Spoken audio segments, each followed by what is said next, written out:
In Burkina Faso, a promise has become reality. Hundreds of free housing units, fully completed and ready for the people. Under Captain Ibrahim Traoré's leadership, the belief that every family deserves a place to call home is being turned into concrete action. What was once a dream written on paper has now become solid walls, firm roofs, and hopeful hearts. A new chapter is beginning, not in speeches or promises, but in actions visible to every citizen. When Captain Ibrahim Traoré took charge of the nation, he brought with him a new spirit, one rooted in honesty, patriotism, and people-first leadership. He saw that housing wasn't just a matter of comfort, it was a matter of dignity. Families displaced by insecurity, workers struggling to afford rent, and young couples searching for stability all deserved a chance at ownership and safety. The Free Housing Initiative was born from this conviction. It started as a vision to give every Burkinabe family a place to belong, a foundation upon which they could build their futures. This ambitious project began with careful, meticulous planning. The needs of each region were mapped out, from the bustling capital of Ouagadougou to Fada Ngourma, from Bobo Dioulasso to Kaya. Local engineers, architects, and youth workers were brought on board from the very start. Unlike in the past, where foreign companies often controlled major projects, this time the power stayed at home. Burkinabe hands are building Burkinabe homes. The government provided the land and the essential materials, while local cooperatives handled the construction. Every single job created in this process added a new layer of pride to the foundation of each and every home. But these are not just ordinary houses. They are designed for strength, for comfort, and for sustainability. Each unit includes living rooms, bedrooms, kitchens, and modern sanitation systems that meet high standards of living. To make them even better, solar panels are installed to power the lighting systems, helping families save on electricity costs while protecting the environment. Local materials are at the core of the construction process.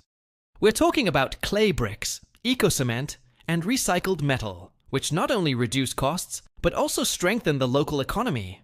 The result is more than just a building. It's a model of what African development can look like when it's guided by purpose and integrity. In a continent where corruption has so often slowed progress, Captain Ibrahim Traoré has introduced strict, uncompromising oversight. Every contractor is monitored. Every single coin is accounted for. To ensure complete transparency, weekly progress reports are made public, and local communities are actively invited to inspect the construction sites themselves. This level of openness has built something invaluable: trust. It's a level of trust that was rarely seen in past governments. The message is crystal clear. Under Traoré's leadership, corruption has no home in Burkina Faso. And in the villages, you can feel the joy filling the air. Mothers speak with relief about finally having a safe shelter for their children. Fathers express immense gratitude for roofs that no longer leak when the rains come. One resident, with tears in his eyes, said, "This is more than a house. This is our freedom." Across all the regions, the stories echo the same sentiment, a powerful sense of belonging, of pride, and of newfound hope. These housing units have become powerful symbols of what is possible when leadership truly meets compassion. The construction of these free housing units has also created a ripple effect, boosting local economies in incredible ways.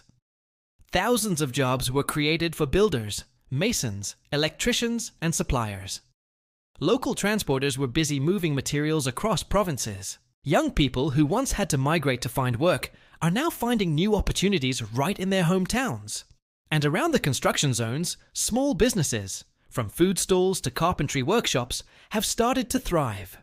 Development, which was once concentrated only in the major cities, is now spreading to every corner of Burkina Faso. But it goes beyond the physical structures. These new neighborhoods are being built on a foundation of unity. Each housing estate is designed as a complete community, including schools, health centers, and playgrounds for the children. Clean water points and green spaces are integrated to bring people together. This isn't just about providing housing, it's about community building. Families who once lived far apart, isolated by distance, now share their lives, their cultures, and a renewed sense of solidarity. The spirit of Thomas Sankara, one of self-reliance, equality, and justice, feels alive again through Traoré's leadership. And the government's plan doesn't stop here. This is just the beginning. More housing projects are already underway in rural provinces, with a clear goal to reach even the most remote areas, ensuring that no family is left behind. Plans for low-cost rental housing for students and civil servants are also in motion. International observers are taking note, calling Burkina Faso's housing initiative one of the most transparent and people-centered in all of Africa. But for Traoré, international recognition is not the goal. The people are the goal. Each home built under this program represents more than just a structure. It represents independence. Burkina Faso is demonstrating that it no longer needs to wait for foreign aid to solve its problems. The nation is using its own strength, its own knowledge, and its own hands. This powerful spirit of self-reliance is transforming hearts and minds. Citizens now believe in what they can achieve when they work together. The story of Burkina Faso is changing, shifting from one of dependency to one of sheer determination and progress. As the sun sets over these new housing estates, a beautiful scene unfolds. Children play freely and safely outside their new homes. Women prepare dinner in modern, safe kitchens. Families gather under one roof, with the profound knowledge that they finally have a place to belong. This is what leadership for the people truly looks like. Captain Ibrahim Traoré's vision isn't about personal wealth or fame. It's about dignity, progress, and nation building.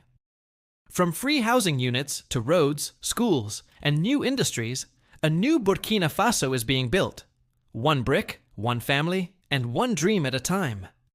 The promise has become reality, and the future now has a home, right here in Burkina Faso. Thank you for watching. If you were inspired by this story of progress, please like, share, and subscribe to our channel for more updates on the transformation happening across the nation.